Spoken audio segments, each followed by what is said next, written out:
press play, and then we can catch all this golden talk before we get going. Right. Golden talk. Okay. I think I'm ready. Okay, are you ready? Yeah. All right, we're ready to go? Yep. All right. And action. There we go. Hi, listeners. Hello. Welcome to back to the Magic Morning Wood. Yes. Yes, here we are in the wood.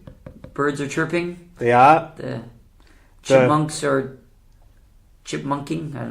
I don't know what chipmunks do. I don't know. There's no worms or maggots left though, No. because after last 3 weeks ago's episode, right. we ate all them and spat them out, and then ate them again. Yes, and then we got inside a big crocodile turned into a naked wizard woman. Yeah. Yes. It was all good I really fun. enjoyed being that woman for a while.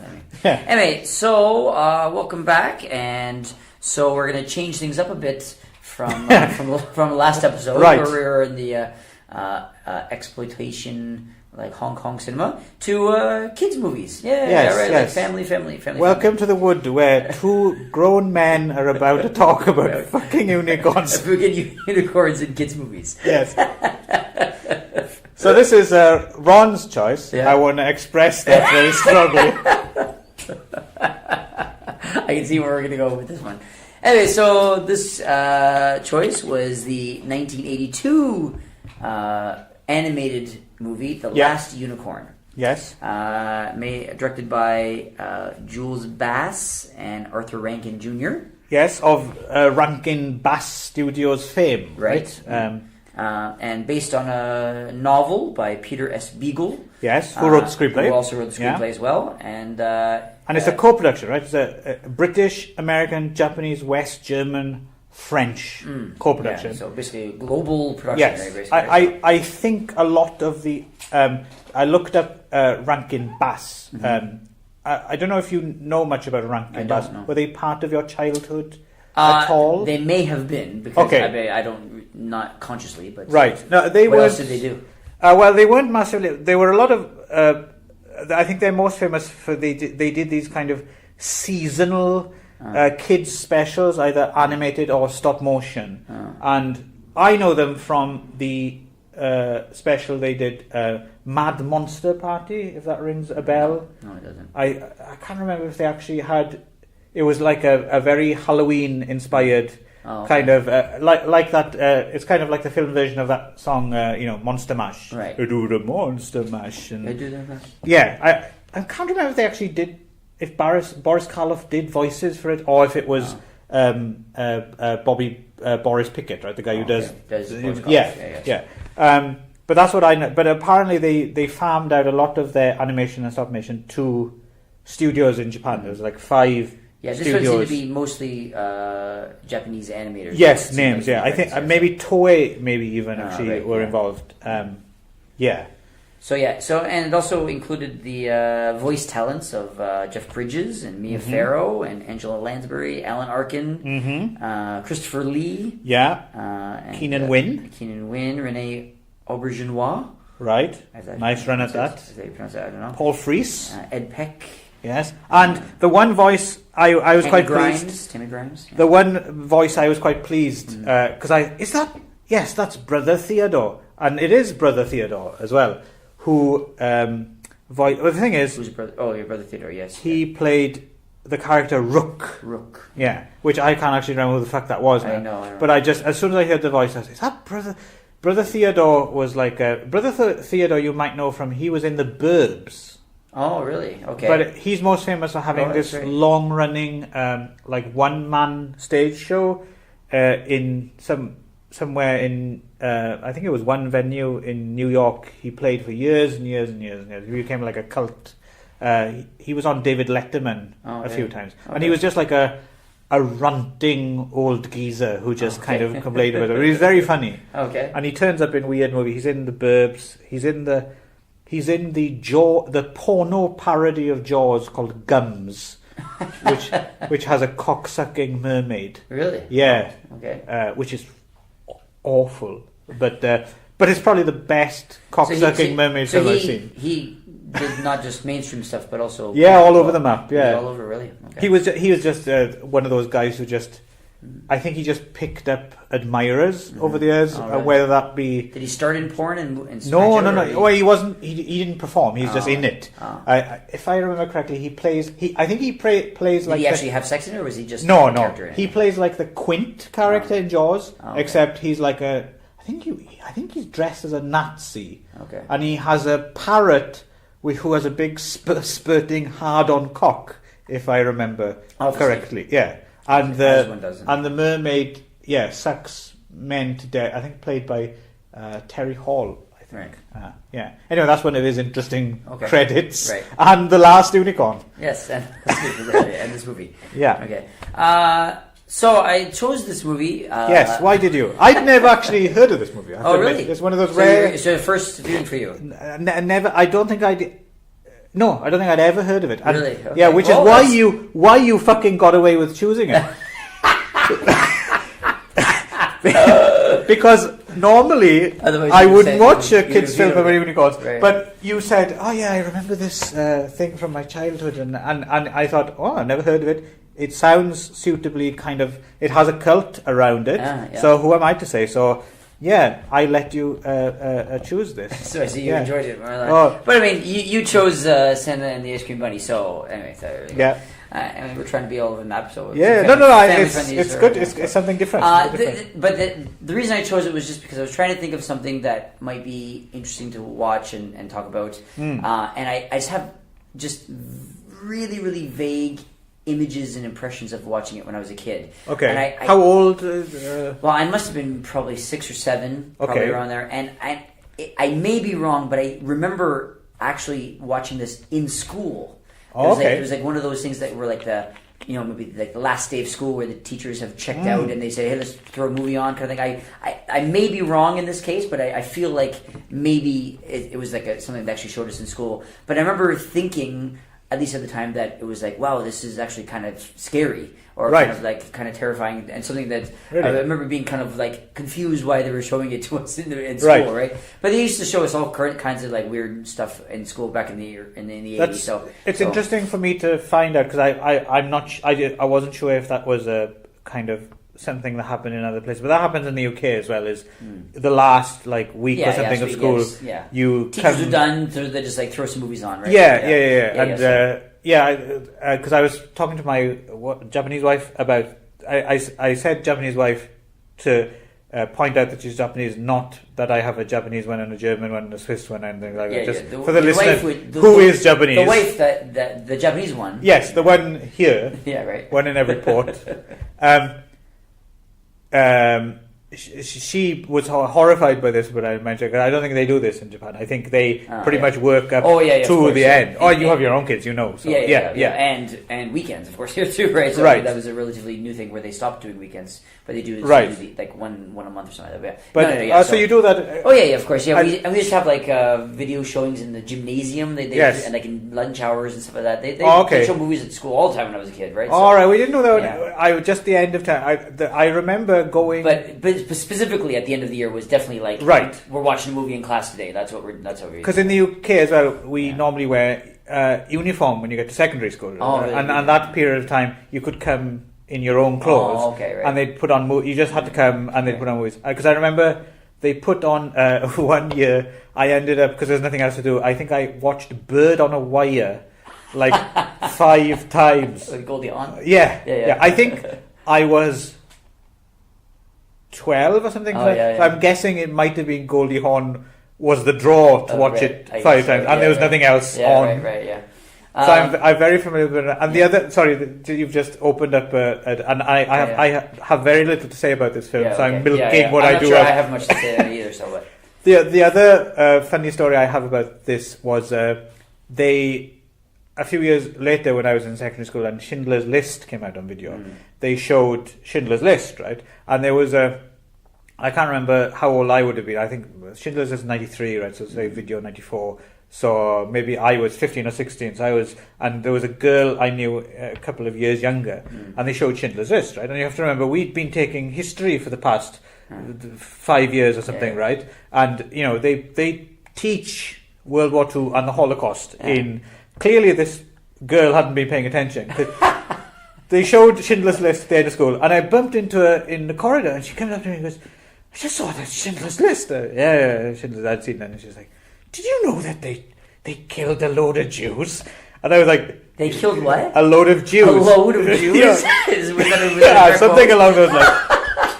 And I was like, yes, of course I fucking know that. They've just been teaching it up, and even she didn't even know that the Jews had been killed in World War II.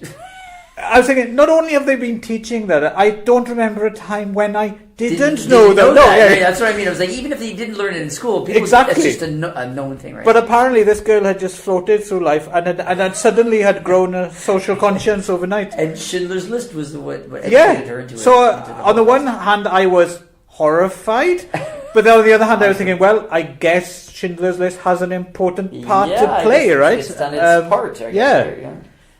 Good for you, Steven Spielberg, I guess, right? Yeah, I suppose. And the music, right?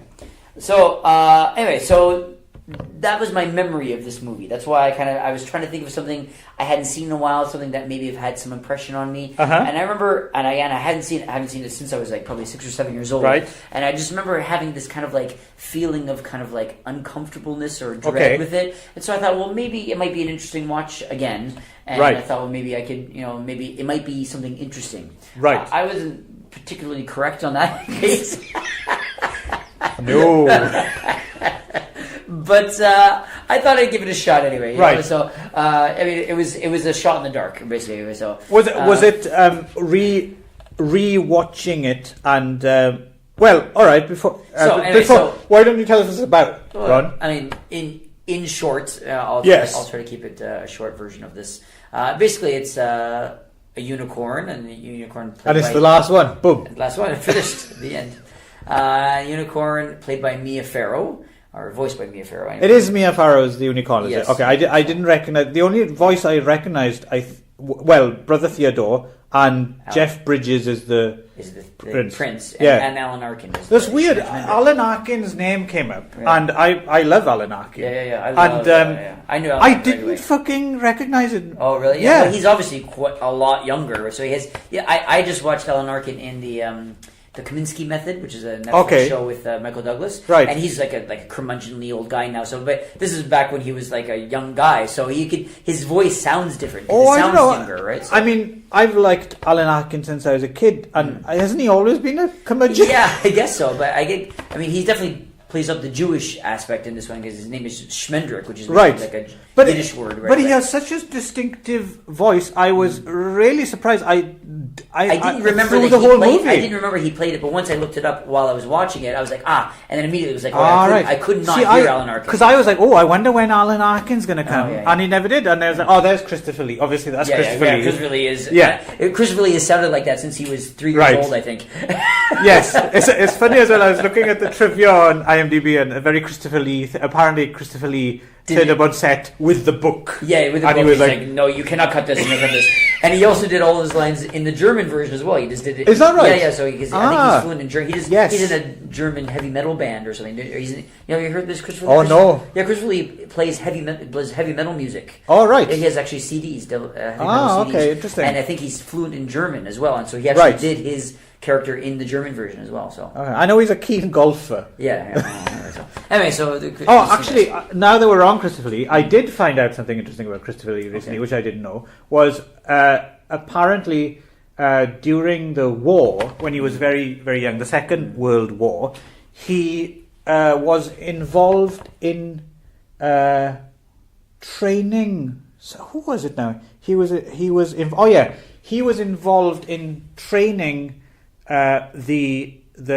some spies, and basically I think he was one of the people who trained the 2 paratroopers, the Czech and the Slovak paratroopers, who tried to assassinate the Nazi Reinhard Heydrich. Oh, really? Which was the basis for the recent film Anthropoid, and a bunch of other movies. I don't know if you've seen... Is Christopher Lee a character in Anthropoid? No. But I didn't know about this. I didn't know about his war. It's kind of interesting. Very interesting guy. Yeah. Because for me, he's just it's fucking Dracula. I'd love to see a Christopher Lee biography, like a biopic or something. I think he himself. Yeah, I'm wondering if did he write? He might. I get the feeling he might have written at least part of his life. I think. I hope so because he's a really interesting guy anyway. So Anyway. You'd need the audiobook though, right? Because you need the voice. Yeah, of course, yeah. It's like if Christopher Walken wrote an autobiography, you'd need the audiobook. Read his own audiobook, in his voice. So anyway, so she finds out she talks to this like the unicorn. Yeah, the unicorn. She talks to this real annoying butterfly who's all cryptic and says, "Oh, by the way, you're the last unicorn. You got to go." She goes, "Oh, well, am I really?" So she goes riding out to see if she can find any more. She can't find them, and it turns out that something called the Red Bull has driven them all off. It's not the energy drink. Yeah. Well, it could be. And I'm wondering if Red Bull the energy drink was named after that. I don't know. I get the feeling that the kind of the Red Bull is quite an kind of old icon, maybe of like virility or like an analogy. But you never know. It could.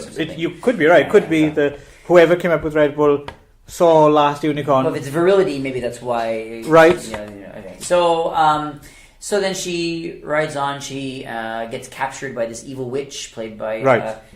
Sorry to stop you right there, Ron. You just reminded me of something actually. I didn't think I was going to bring this up, but now that you've brought up virility, I feel slightly less shy about it. There was something about when the Red Bull is kind of rampaging after the little white unicorn, and then the little white unicorn turns into a naked chick. Yeah. There was something kind of a little bit libidinal about this, right? So, so I can see why, because kids pick up on shit, right? Yeah. So I can see why you might have found this slightly disturbing or adult or something. Adult, not overly so, I have to stress, for it to be interesting, but I see where that might have freaked you out as a kid. My 6-year-old mind might have thought because basically there's another scene as well where the wizard brings a tree to life, right? And the tree's grabbing, the tree falls in love, and the tree has giant tits, right? It basically looks like a big phallus and two big balls, right? I thought it was like a woman with big tits. Says a lot about you, says a lot about me, right? But I saw a cock and balls. Oh, really? And then you've got this rampaging, hard-on Red Bull chasing after this virginal white. Yeah, I'm sure it's in there. I'm sure it's all in there. Oh, thank fuck! I'm glad. I thought it was just me being pervy again. No. I mean, it's definitely. I think it was the 80s, the early 80s. I think there was a lot of like kind of like, like you could get away with a lot more in the 80s in kids' films. Such a shame they didn't have more of that in Labyrinth. Yeah. So there's evil witch played by Angela Lansbury. Captures the unicorn, not knowing that it's a unicorn, and puts it in this kind of freak show. Oh yeah, because humans can't see unicorns, right? Yes, Not that they're totally invisible. It looks like a white horse. Yes, right? We don't have the eyes to see them anymore. It's like a magical thing. So, so she puts a fake horn on the unicorn so that the other people who go to this kind of freak show can see that it's a unicorn, even though it really is a unicorn. She doesn't even know she has. And then she's got this kind of apprentice magician whose name is Schmendrick. This is Alan Arkin, who is kind of like a klutzy, kind of like ineffectual magician who's still kind of learning his way. Right. But he knows that it's a unicorn right away and kind of befriends her and helps her escape. And I think this may have been also one of the parts that I remember feeling uncomfortable with. Was this was the harpy. Oh yes, the harpy, which is kind of like a vulture, kind of like evil kind of thing. I remember being some of the images are kind of scary, especially for kids, for young kids kind of thing. So, that may have been part of it. So anyway, they all escape at some point, and then they go away on the journey, and they're all traveling together, and then they come across other friends, people that they travel with, and they meet this other woman whose name is Molly Grew. Who's played by Tammy Grimes, who has this kind of like distinctive raspy voice, and she travels. She's like a human woman that really loves unicorns, and she's able to see them, and so then they travel on. They finally come to this castle where they've heard the Red Bull lives, or that they're following the unicorns, and it's. There's a king there who's played by Christopher Lee, and his. We forgot. I mentioned in passing, but we should mention that the unicorn has turned into a woman as well. Anyway, the Red Bull has come. I can't remember why. Did the magician turn? The magician did. Yeah. Right, so it was like the Red Bull came after the unicorn in order to save the unicorn. From being fucked by a big Red Bull. Schmendrick did some kind of like magic spell that he didn't really know what the effect was going to be. Yes. But it ended up being that it turned the unicorn into a naked, human, like hot woman. Right. And he didn't know that was what the spell was going to be, but it was sort of like he said the magic made its own effect. Kind of thing, right? So now she's this woman, and the longer she's a human, the more she forgets being a unicorn. Right. Right, and so then they get to this kind of castle run by this king who's like this. It's very like dark. King Haggard, who's very like Christopher Lee, and he has an adopted son. Who's Jeff Bridges, played by whose name is Prince Lear. Right. Not to be confused with King Lear. Right. But, I don't think anyone was going to do that. And Prince Lear is very handsome, whatever, and but King Haggard is very like dark and likes his castle's falling apart, and he's not really king over anything. There's just like this kind of like old empty dungeony kind of castle, and eventually, and so it turns out that he was the one who made the Red Bull get rid of all the unicorns because he saw a unicorn when he was a child, and he really loved unicorns. And the one thing that made him happy, so he wanted all the unicorns. So he got the Red Bull to put them all into the sea, which is very odd. Yeah, I'm assuming there's a lot more like analogy than I was picking up on. Maybe, I'm sure there's a lot of like allegory and stuff that. It is an odd choice. It's like not necessarily in a bad way, because I like things that are kind of unexpected. But I assume they'd have kept the unicorns like in an underground chamber.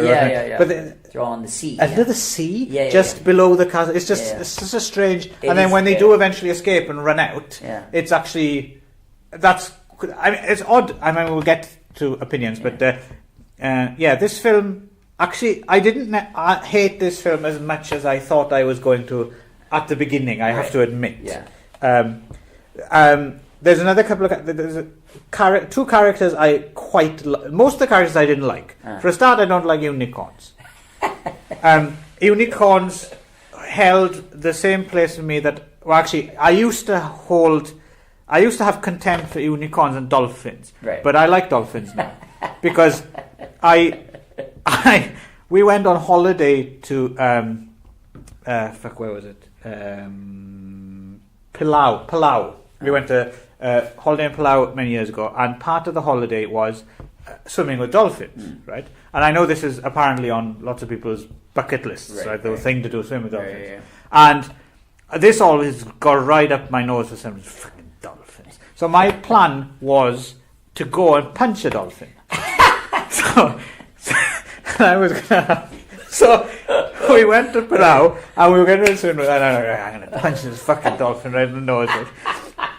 And lo and behold, I got in with the dolphin, and you know what? Dolphins are actually pretty cool. And I liked it. I was like, I don't want to punch this dolphin. They are actually lovely, and I swam with dolphins, and it was all very nice. So who knows, if I meet a real unicorn, I might change my mind. I'm sure you probably would, because but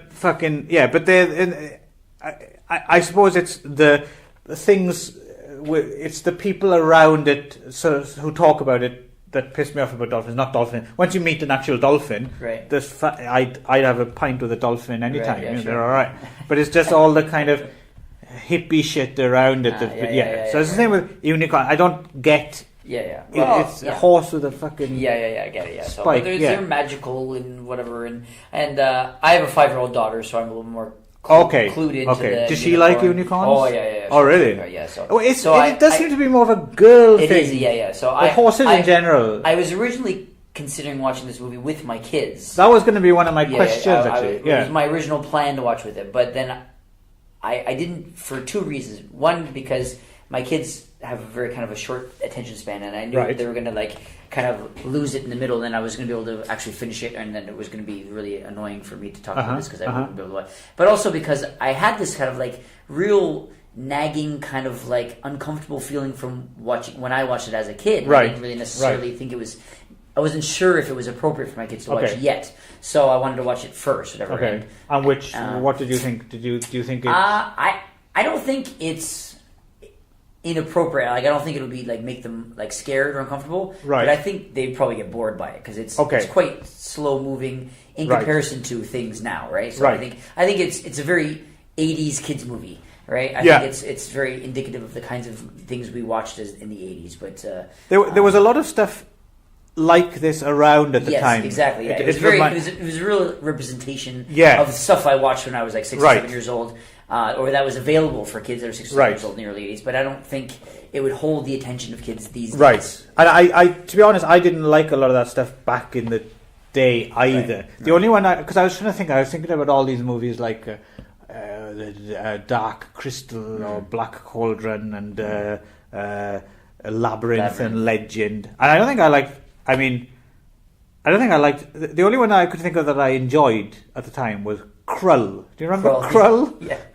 I remember liking that, and Hawk the Slayer. I don't know if that's in the same category. I don't know about Hawk the Slayer. I don't remember that one. It was a British one, I think. Lady Hawk.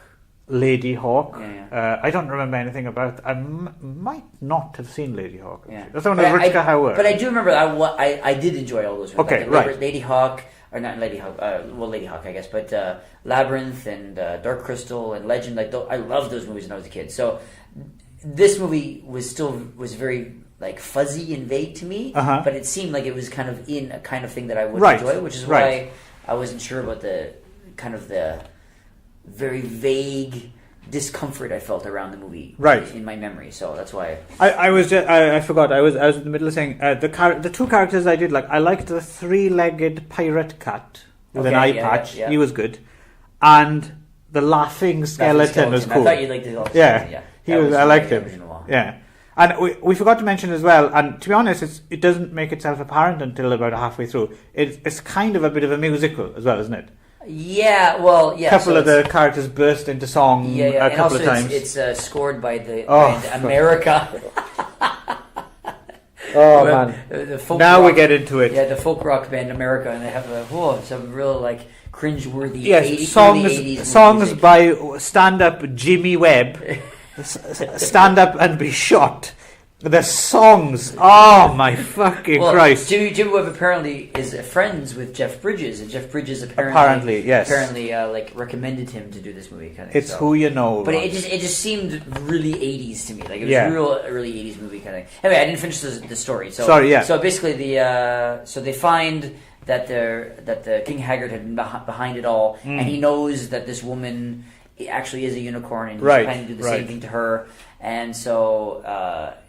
Anyway, they have a big kind of battle, and she turns back into a unicorn, and she's about to get run into the sea with the rest of the unicorns, and then she turns around and stands up for herself against the big bad virile Red Bull, and then ends up pushing the Red Bull into the sea instead, and the unicorns all escape, and then the King Haggard's castle crumbles, and they live happily ever after, except for Prince Lear, who is in love with the woman. Yes, ends up but now he has to. Either he's got to let her go or commit bestiality. I suppose. Exactly, that would have been an interesting ending. Yeah. So, what was keeping the unicorns in the water? I assumed it was just the presence of the Red Bull. The Red Bull was in the castle, I guess, or was around there. It was like this kind of like, I don't know if it was supposed to be some kind of a supernatural force. It didn't seem like it was a particularly realistic looking Red Bull. So so I assumed it was like this kind of like supernatural kind of thing that he had gotten. That was the other thing, is the King Haggard had also had this other magician. Yes. Which I think was that character you're thinking. Brother Theodore. The Brother Theodore. Yes. I think that's what that was. Right. But it was like very, very small scene where he's got this other magician who just, unceremoniously gets fired in order to replace with Schmendrick, the new guy. Right, for absolutely no reason. He goes, and then he just walks away, and that was it. It was very, I didn't understand why it was there.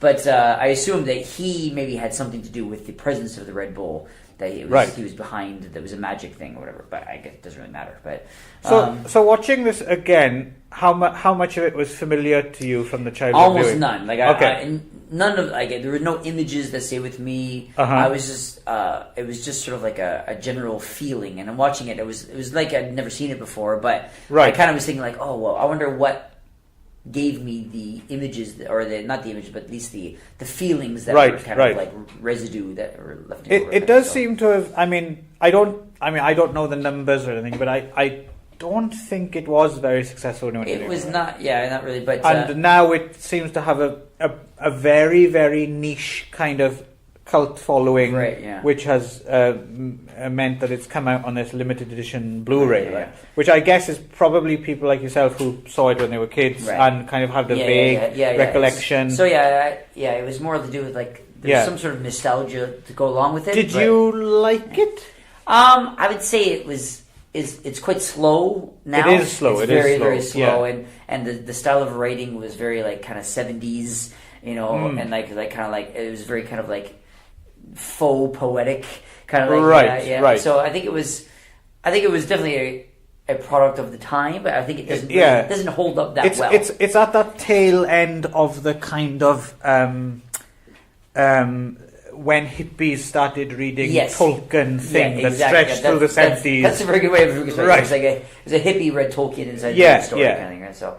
So I mean, it wasn't. I didn't hate it. I just didn't. I was surprised actually because I at the beginning I thought, oh, for fuck's sake, and by the end, the butterfly I think was yes, and the Jimmy Webb song and it's a fucking unicorn film, and we've discussed this off air before, but I have a bit of a hard time with certain types of fantasy. I'm good with horror. I'm fine with science fiction, but once you start getting into Land of the Llongroths and the Chicky-Tiki Valley and that crap kind of starts winding me up, right? So, but to be fair, by the time the film ended, but I love the Chicky-Tiki Valley. That's like one of the best stories. By the time I reached the end of the film, I kind of, I don't know, I'd come round to it. I can't say I really enjoyed it, but I had a slightly grudging respect that maybe I had my critic's head on rather than myself. For its genre, I guess, it's not awful. Yeah, it's not terrible. It's not super great, but it's just it's a fairly decent example of an early 80s fantasy animated kids movie. Yes. Did you happen to read the book? I didn't read the book. Okay. Did you? Because when I was just looking it up before I was going to watch it, and it's basically, and then I remembered, hang on, this book is actually on my to read list somewhere.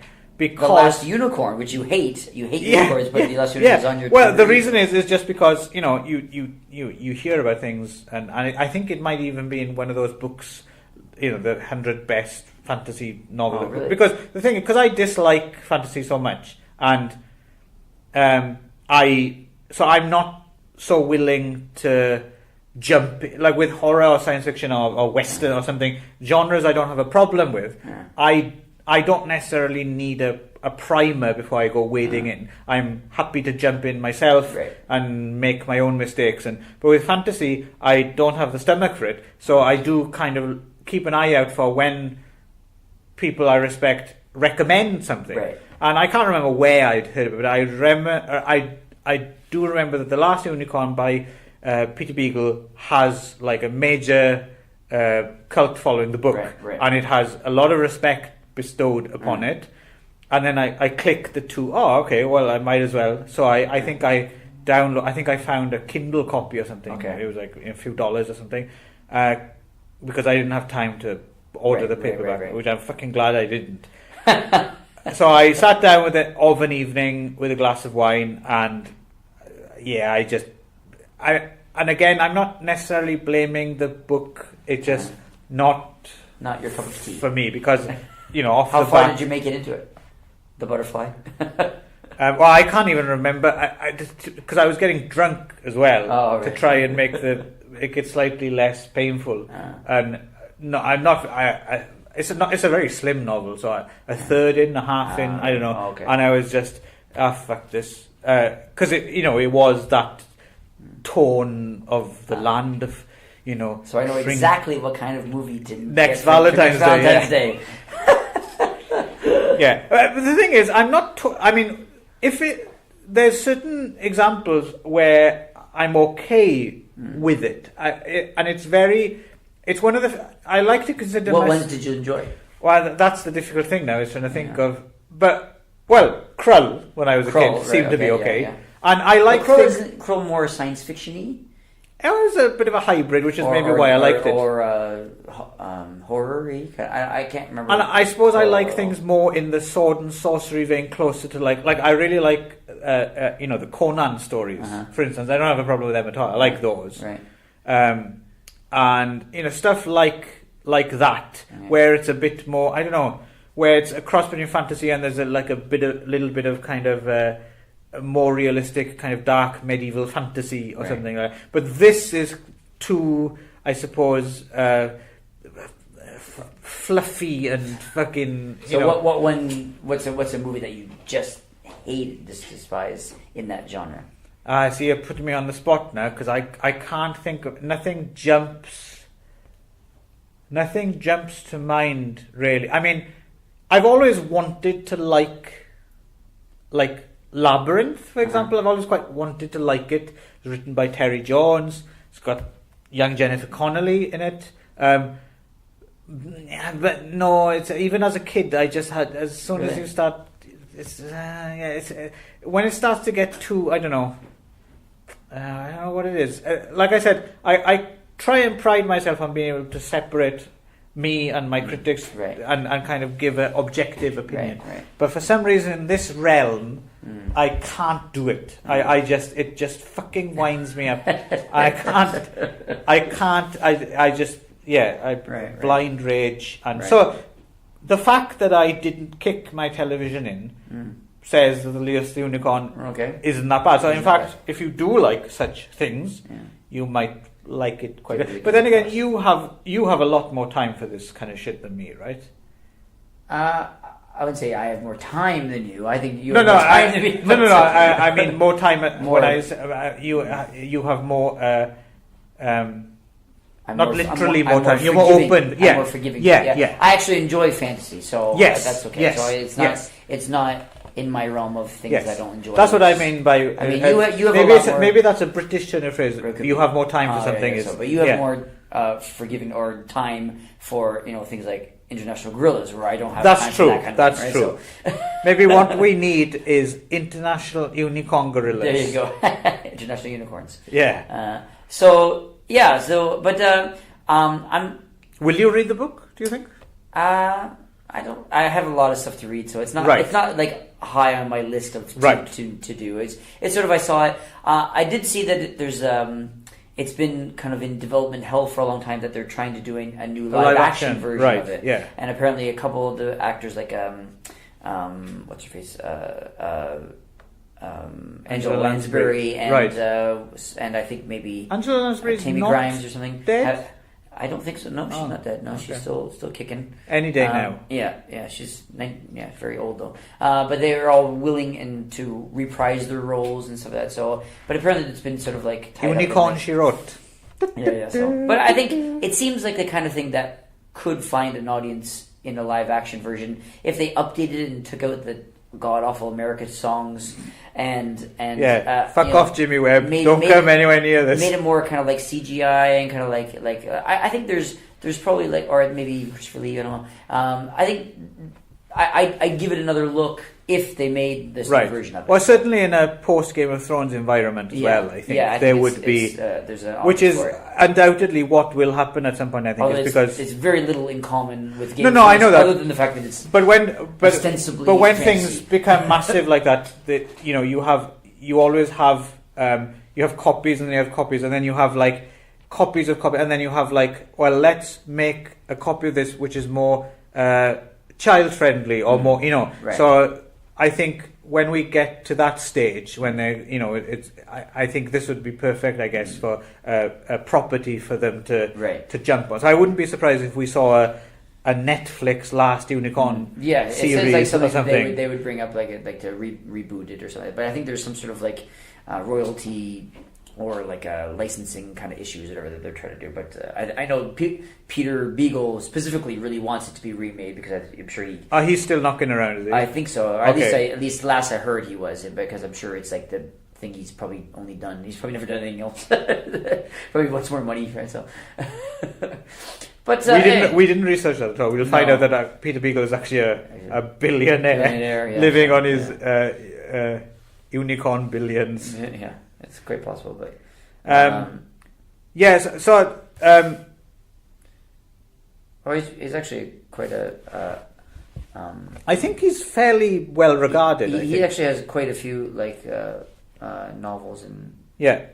No, I think he is fairly well regarded. He's a fantasist who writes novels, non-fiction poetry, opera librettos, songs, and screenplays. So I'm sure he's probably got enough money. So, yeah, I was looking into as well. I don't do you have any more notes specifically on The Last Unicorn? I think that's about all I have to say about this movie. We're going back to the Rankin Bass thing, and they're well known for their animations and stuff. I was reminded that they did actually have a few runs at live action as well, and none of them really work. Their live action films include King Kong Escapes, The Last Dinosaur, The Bermuda Depths, and surprisingly an adaptation of The Picture of Dorian Gray called The Sins of Dorian Gray, but it's a gender switch where Dorian's a woman. Whoa. Have you seen any of those? Did you see King Kong Escapes? No, or I believe I did. Japanese co-production. These are all 80s? Well, King Kong Escapes was, I think, like 67 or something, and then the others in the 70s, yeah. Oh, okay. Yeah. The Bermuda Depths, I remember seeing. I think that was a TV movie, and I think I seem to remember someone riding a giant turtle in that one. Okay. And The Last Dinosaur, I think, was like one of these like Lost World things where they find, like a plateau. It's called The Last Dinosaur? Yes. So is it like a dinosaur that discovers that it's not like the have disappeared? No, he has to go find the I think it's one of these Lost World kind of things where there's like a Richard Boone plays like a Professor Challenger type who finds like a world cut off from the rest of the world which is still in the prehistoric days, and there's dinosaurs, and I think that was a Japanese co-production as well. Actually, I think maybe they farmed out stop motion and stuff to the Japanese as well. So The Last Unicorn. What are our last words on The Last Unicorn? I don't know. I got nothing. What about you? It's if you like that kind of thing, then go watch it. Yeah. So it's yes. It's not terrible, but it's not like I would don't something to write home about. But it's right. It's if you like that kind of genre, and I would actually be curious to try to show it to my kids to see what their reaction. Do you think you will one day? I may. I haven't decided yet. Okay. So I did mention it to them, and my daughter kind of perked up, like, no, unicorns, really? Right. But I'm not sure that her attention would hold. I think right. So. Right. I think it's too slow for her. So. Well, now that you've done it for the show, you don't have to. You can always just give it a shot. I could. Right? Yeah. So you did deem it not inappropriate. So, yeah, I think so. Yeah. So. No, I would say as well, considering that 5 minutes in, I was hoping that the unicorn was going to go the way of Bambi's mother. That by the end, I'm never, ever, ever, ever fucking watching this again. But it's not as awful. As you which is saying a lot, really. There we go. But don't choose another fucking unicorn film, Ron. Unless it's Valentine's Day, and then the gloves are off. Right. All right. Off we go then. See you next time in the Magic Word of Wood.